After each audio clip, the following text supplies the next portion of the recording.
So we've got two very interesting topics, I would say.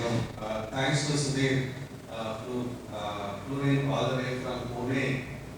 He's from UBS. I'll let him introduce him and his talk. And we are also going to look at another important topic of migrations. Thanks to Shashi and Thiru for coming forward and going to talk about it. And third is more of a panel discussion and a AMA session, ask me anything session. Shiva is going to do. More importantly, today I wanted to touch upon a couple of things.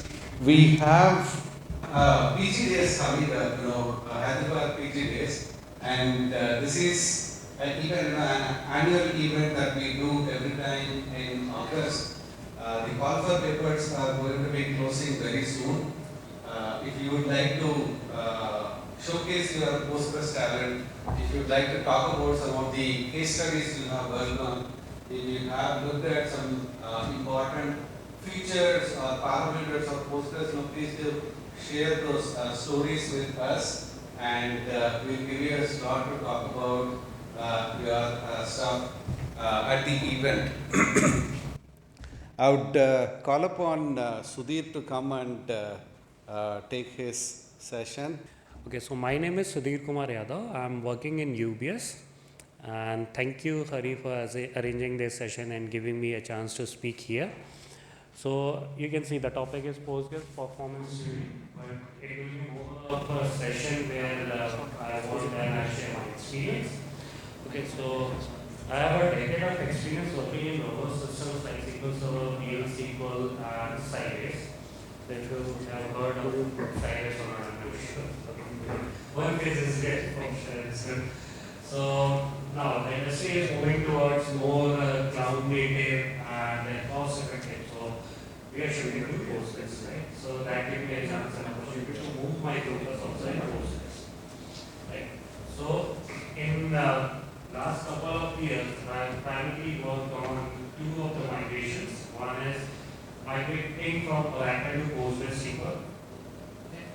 So you might have a question, why from Oracle to PostgreSQL? So the thing is that Oracle is cost impact, and the second is licensing cost, and the second is the updates.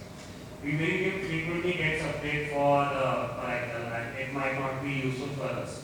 So we want something which will be cost impact, like Postgres. It's open source and it's very much compatible with Oracle. The second work is migrating from mainframe to Postgres. Now that is a buzzword. Whoever has known the banking system, they know that bank is stuck with mainframe. They want to move that, but they are not able to. So it's a big task, and it's a long project going on in every bank. And when you have Postgres and a robust system, then the performance is the key there. Right? Because mainframe is very fast. Because its setup is completely different than other distributed environment. So now that's why I am here, just to discuss on the Postgres performance. I got the first-hand experience and what we have done and where Postgres is lagging and how we achieve it. So first, I will give you some example for the performance comparison between mainframe environment. So it like a file-based work, okay. But in database like Postgres and Oracle, it's a different set. Where you run the queries, you run the select, it goes in the database, okay. So mainframe is very fast. Like it processes your 50 million records in couple of minutes. But when we do a simple thing in Postgres, it will take time. Can anyone guess how much time? If you want to select 50 million records, how long it will take in Postgres? 50 million. So take 10 columns. That's a good point, yeah.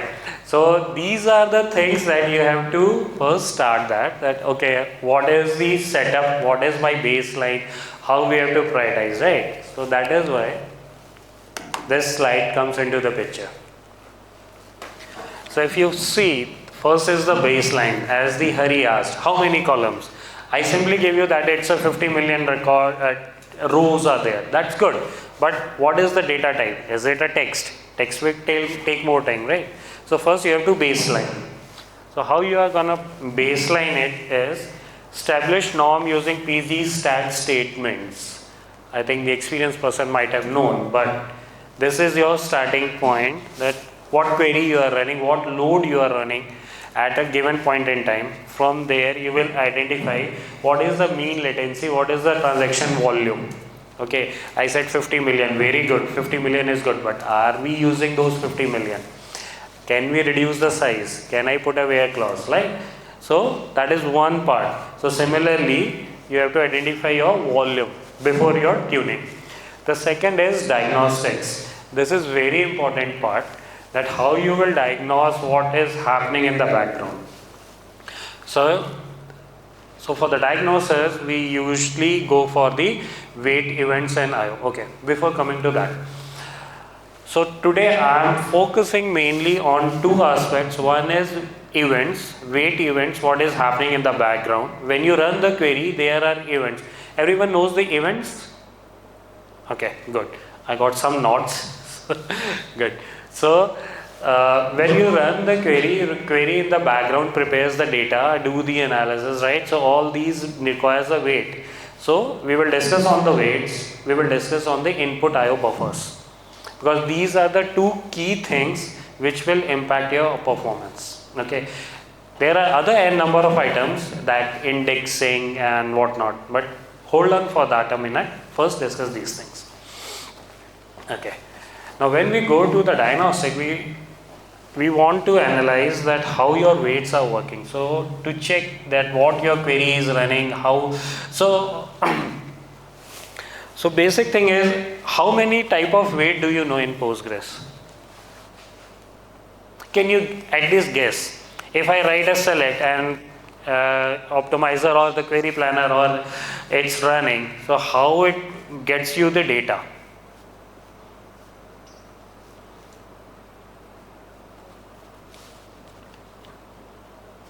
Any guesses? Any rough guesses? Okay, no worries. Have you ever checked this table, PG stat activity? Or if I say my query is, so what do you understand by performance? Let's start from there. Yeah?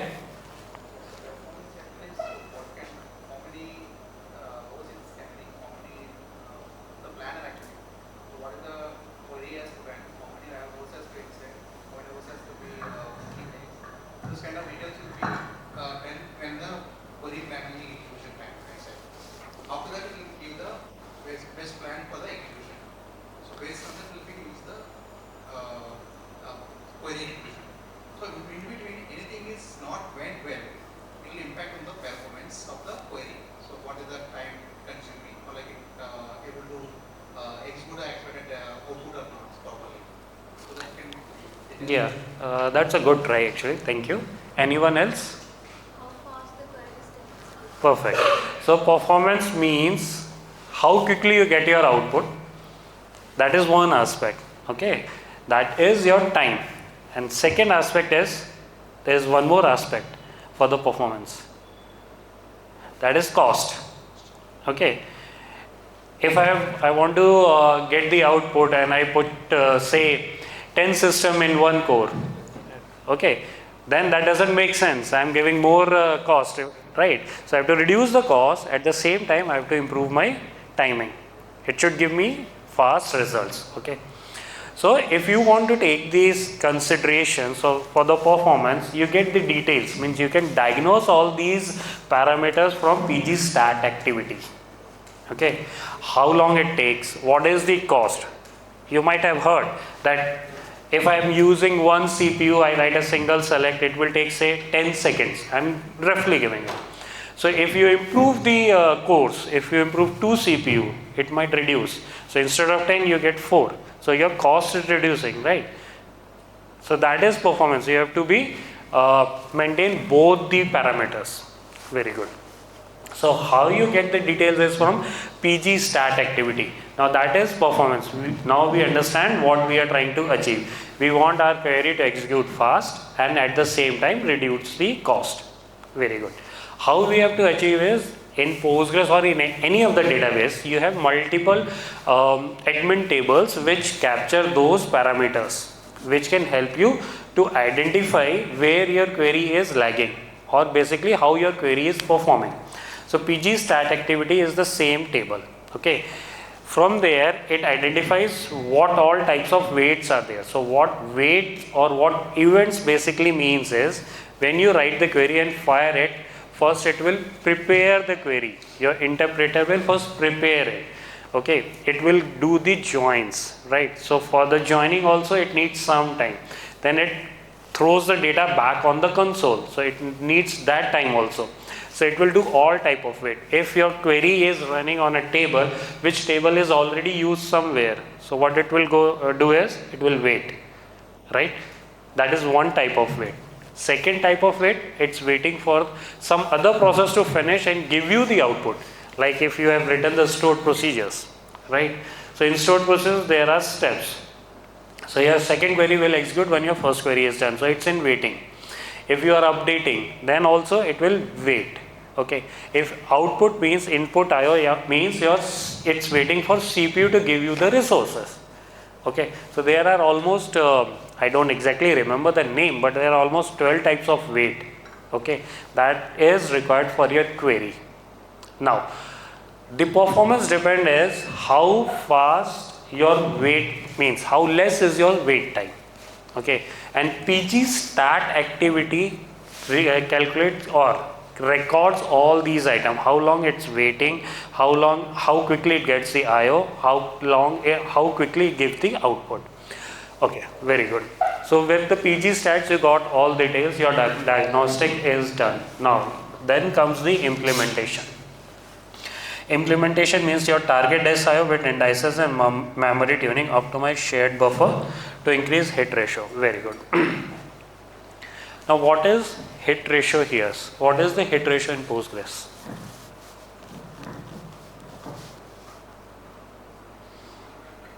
That is very critical for your performance.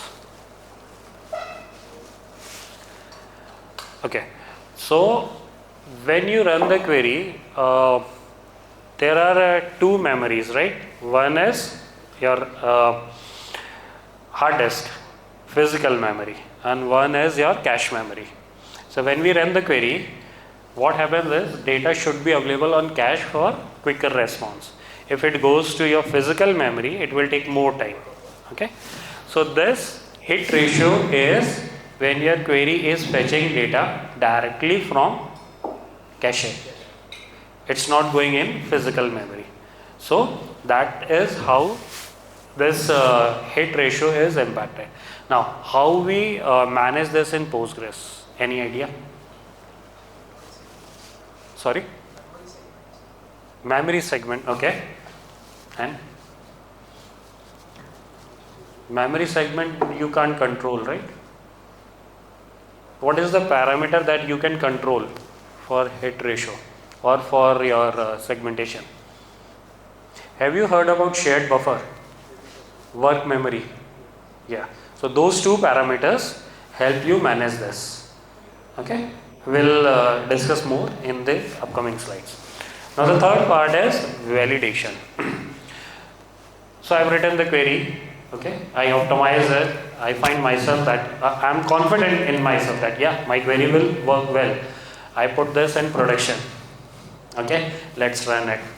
And on day one, it's flat. It's not performing. How you will start analyzing it? What is the wrong? What's wrong happened?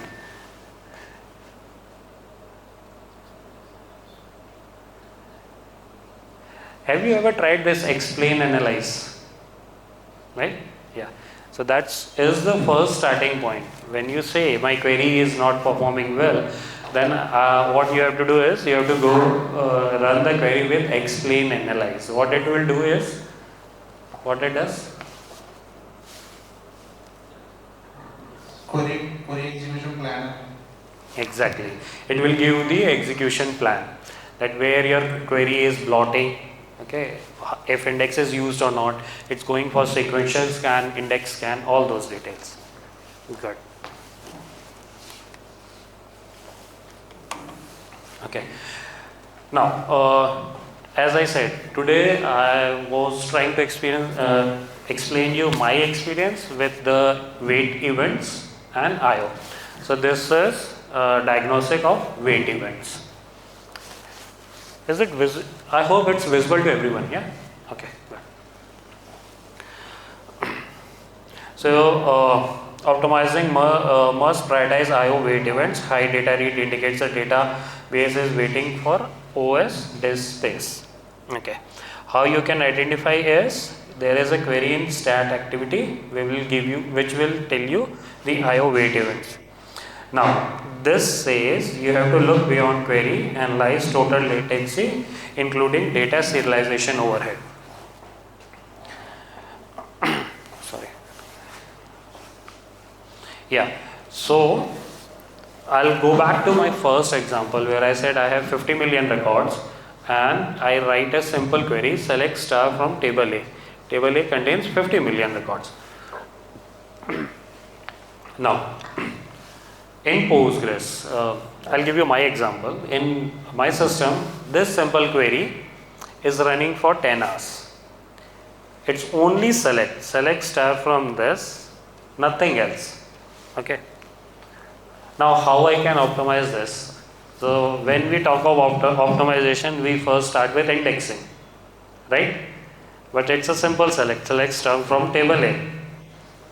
Then how you will say, so what will you do? How you will analyze the query? Why it's taking say 12 hours?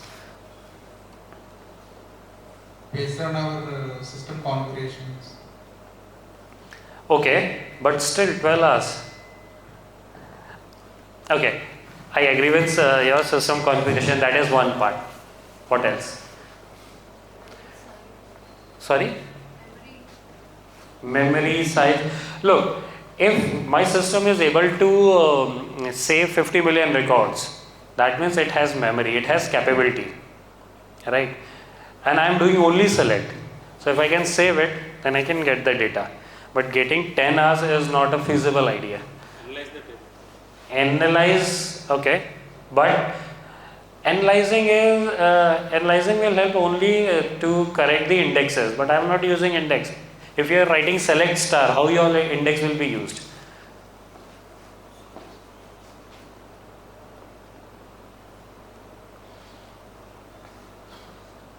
Okay, it's very typical scenario. Okay, I write the select star from this. My query is ready and it is ready to produce the output within 4 seconds. Okay, but rest of the time it took for the IO because it's a 50 million rows and it is not getting the buffer from OS to display that record in console. Okay, so all the time 12 hours is spent just for waiting for the console. So that's why this wait event is very critical. Okay, so now how you will identify that my query is ready in 5 seconds but it took 12 hours just for the console?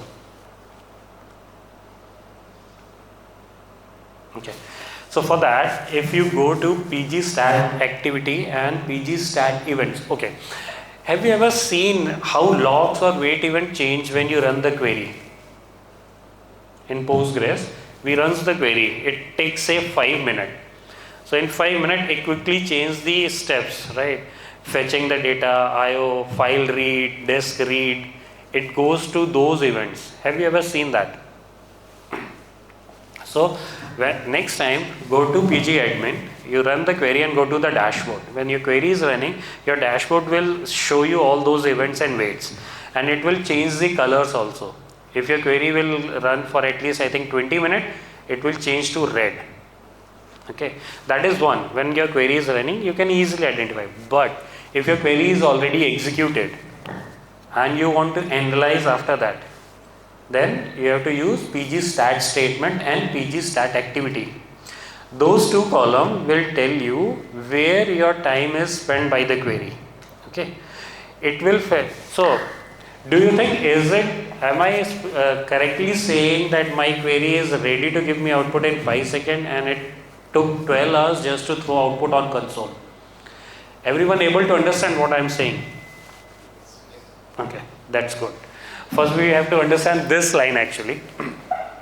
Now the second question is, what is the solution? I understand the problem, I got the root cause, but what is the solution?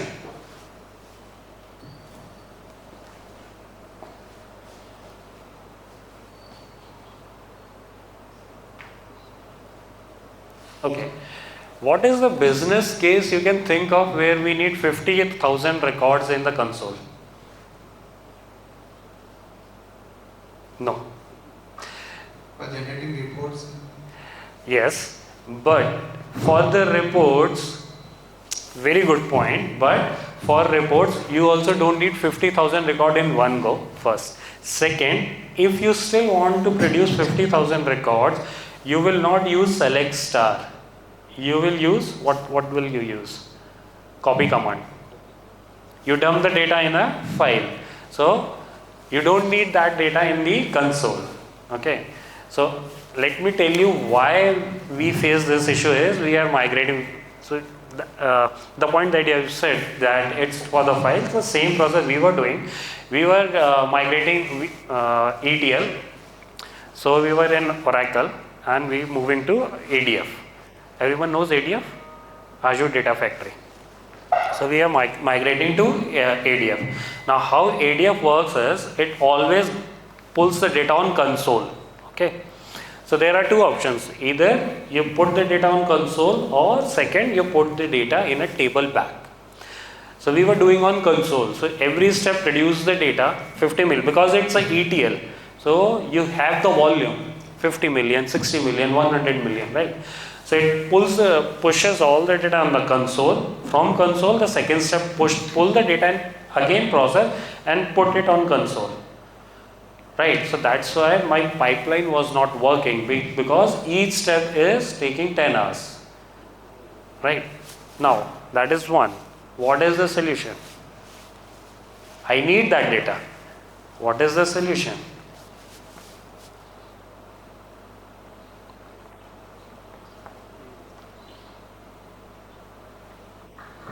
You need the data in the file format, or like is it different path?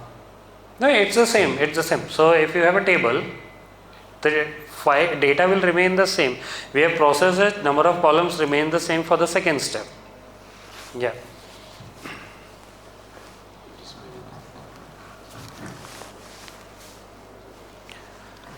Okay. So you understood the problem.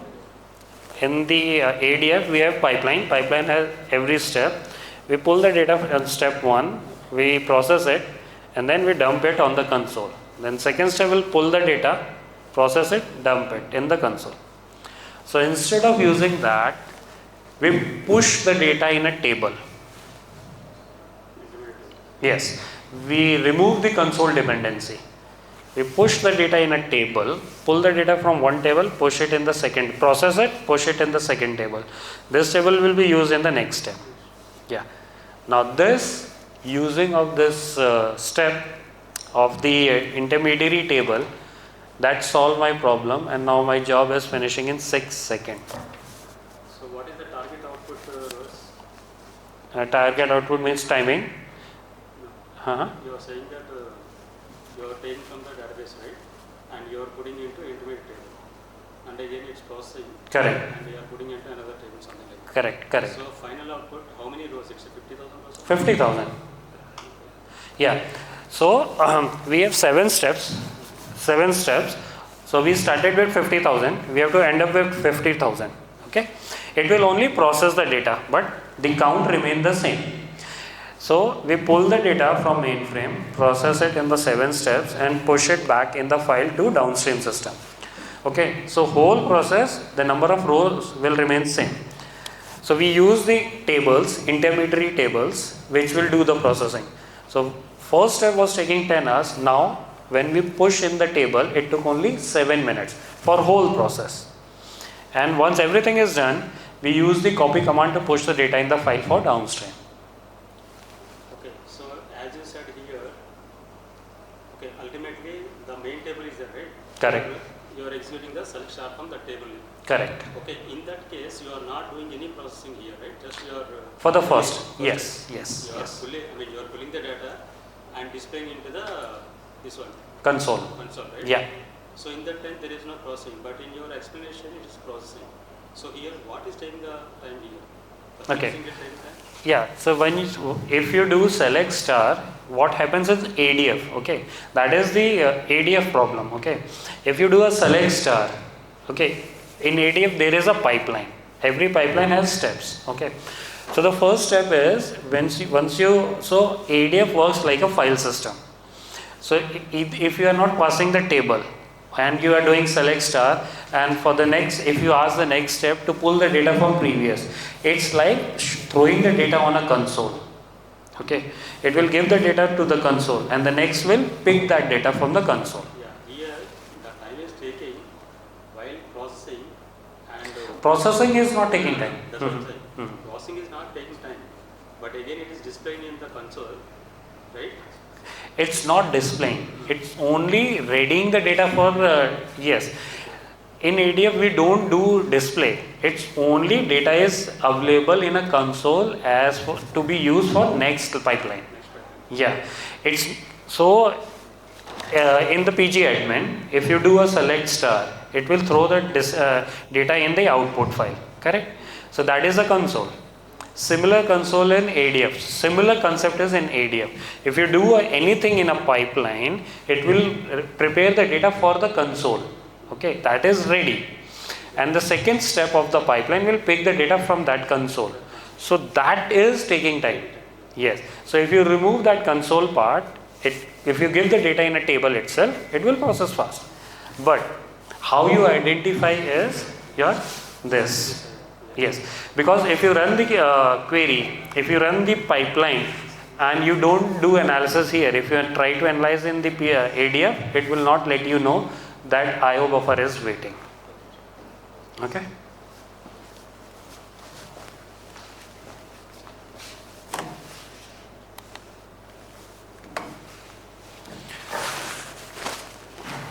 Okay. So this is the access pattern for the validations. So as we discussed, I told you of the wait time, but in journal, when we do the optimization, what we do is we follow we check the indexes, and what else we check? Query sequencing, sequence scans, correct? So that is the part 2. How to check the access pattern validations, that what is taking what time. So for that matter, you have the tables available. These will give you all the timings. Okay, like PG stat user table, it will count the sequential scan, correct? And the high count indicate missing or unused indexes. PG stat user IDX scan. Okay. Now here I given a query also, which will give the detail. That is for the first one, user table. Now, this brings me one more question.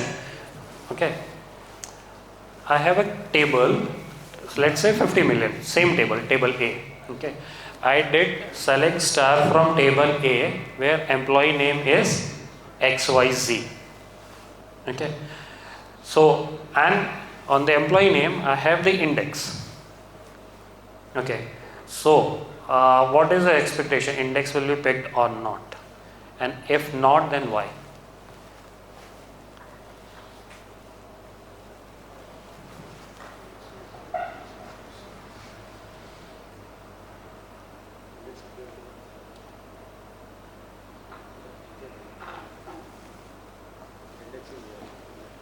Yeah, it's a table A, index on employee name. Okay. And I have a simple query, select star from table A where name is XYZ, and I have index on name. No, index on that. Sorry?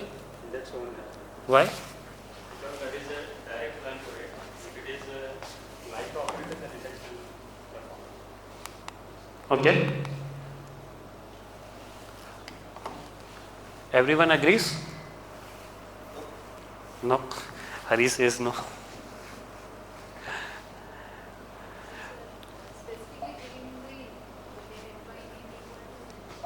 Employee table? So, so I gave the employee column is there, and that is an index, means name. Employee table, and the column is name, and I have index on name. If I put like, then why it will not pick? Why it will not pick with equals to?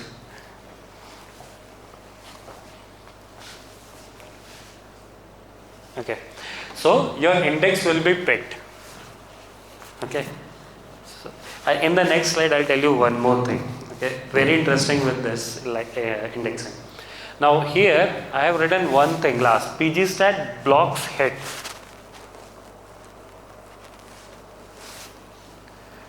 Do you understand what is that blocks head?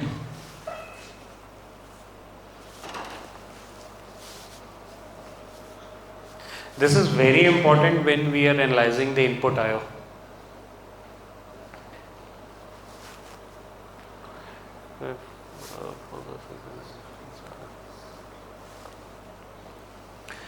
So this is your database level parameter. PGStat database is database table, and it's a database level parameter. So what happens is block head is how many time. So if you are hitting the cache to fetch the data, that means you will get the output very fast. So block head is the same thing. How many times you are hitting that block on cache to get the data. If you are blotting, do you understand blotting? Okay. If you are blotting and your query is going for physical read, it will take more time. So if you see your block head has a ratio lower than 95%, that means your IO is expensive. Okay, what could be the possible solution?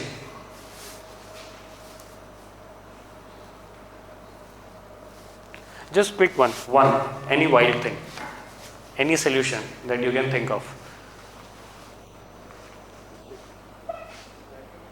Sorry? Vacuuming could be, but I'll discuss vacuum in the later one, but it will not impact that much here. So as we discussed, work map. If you increase the work map, okay, then it will perform, means it will keep more data on cache because you are giving him more space. So work mem is actually what is work mem? What is work memory?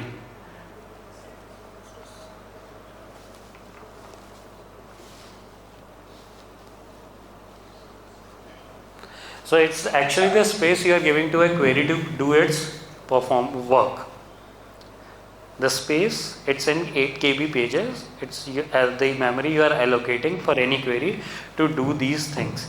So for a query, if you have given the size of, by default it's 8 KB, but if you increase, if you see that I am doing a ETL, 8 KB is not sufficient for me, so I can increase it. So I increase it to 32 KB. So instead of 8, I have increased by 4 times. So I'll get more space. So my cache will have more data. So I'll improve the performance.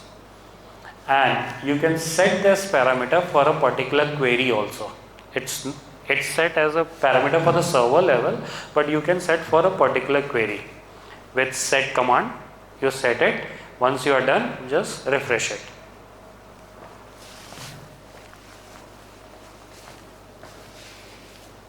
Any question till this point?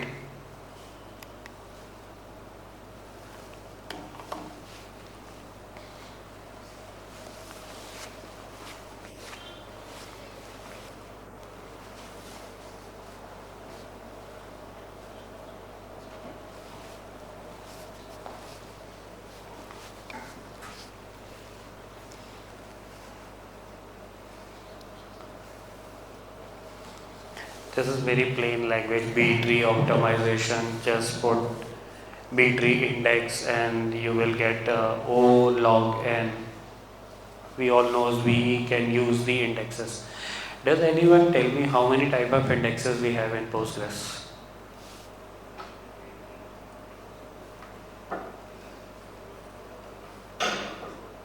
Okay.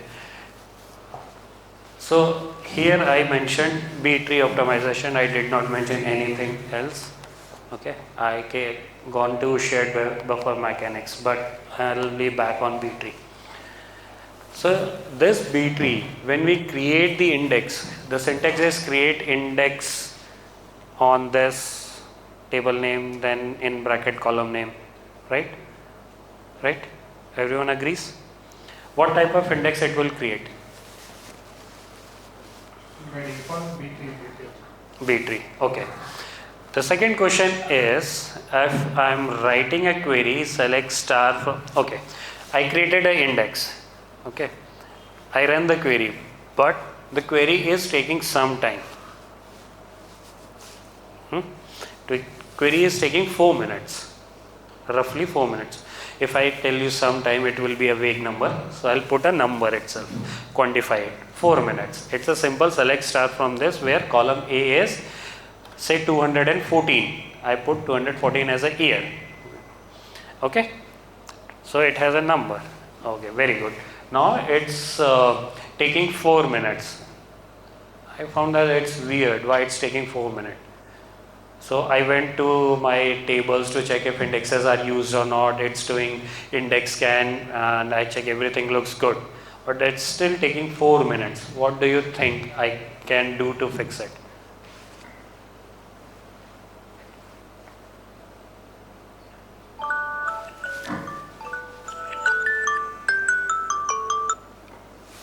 Have you heard about hash index? Yeah? Where you use that? What is the usage of hash indexes? Numeric data. Numeric? Okay, so when you are doing a direct join, okay, then if you use hash, it will improve your performance.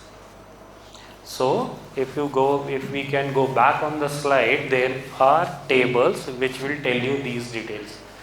So if you see the second table here, PG stat user indexes, it will give you the IDX in scan, how many times your index is scanning, okay, and that parameter will, so here you see low user suggests index plot or insufficient B trees.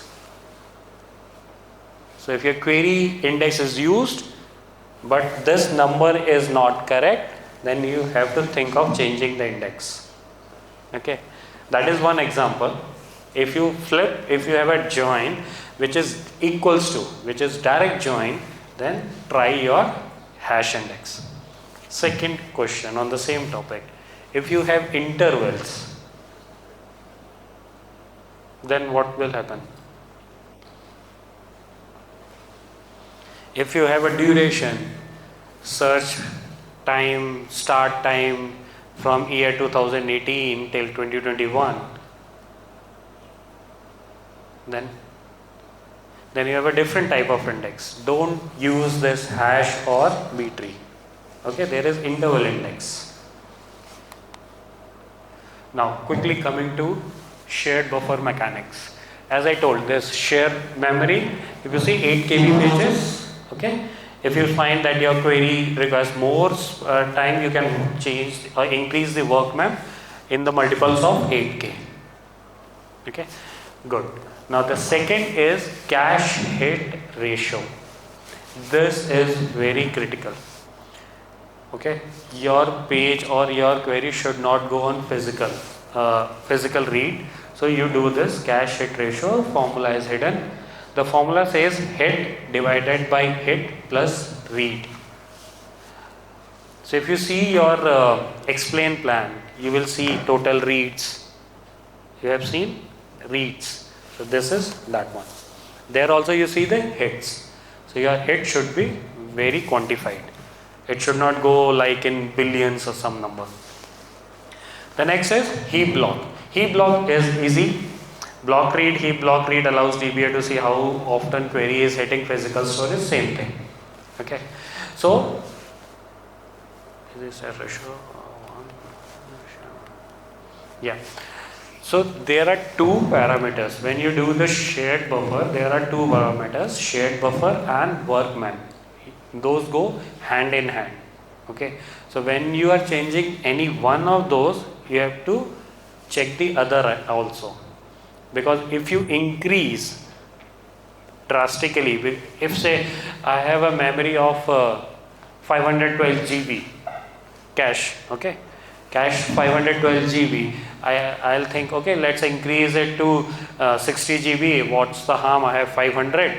Everything will come in the cache. But that is again a bottleneck.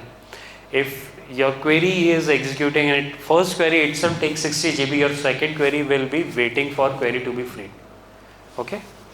So you have to be careful with these parameters. Good. I give you the query also. Now, yeah. Buffer health indicators. So we talked about shared buffer, that is very important for IO, and these are the indicators. Is dirty, it will tweak checkpoint ignore. Now, if you have is dirty, here it comes the question about your vacuum. If you have, what is dirty? So in Postgres there is a concept of tuples, right? How that works? Why you do vacuum? And when should you do vacuum? Dead tuples? When it's created? When it gets created? Okay. How frequently you should do the vacuuming?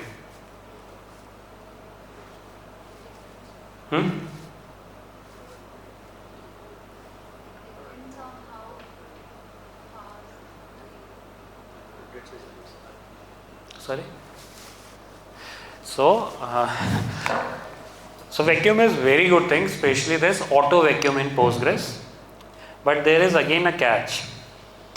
So it depends on a calculation. We have a parameter, so it calculates. Say the calculation is 20%. If I delete the data 20% on my table or update or inserted 20% of the data, it will auto vacuum it. Okay.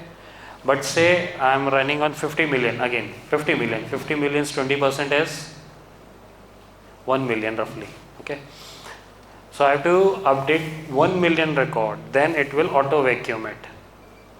So what happens if I did not do a 1 million and I did only 90K?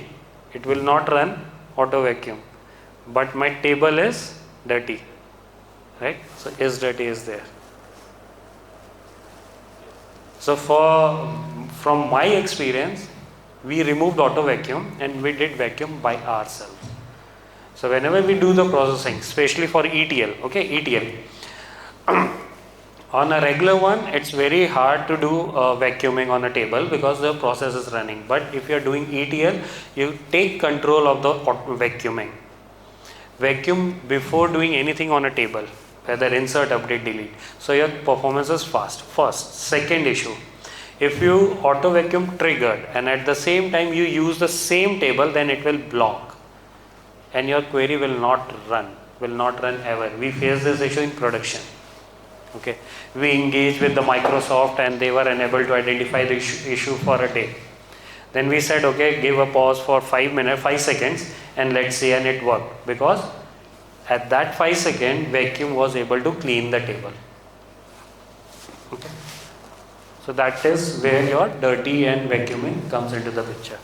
The next is usage count, frequency 0 to 5. Hot data keeps a high usage count, that is okay. Pinning, that is okay. What else? Okay, all good. That's all from my side. Any questions from you?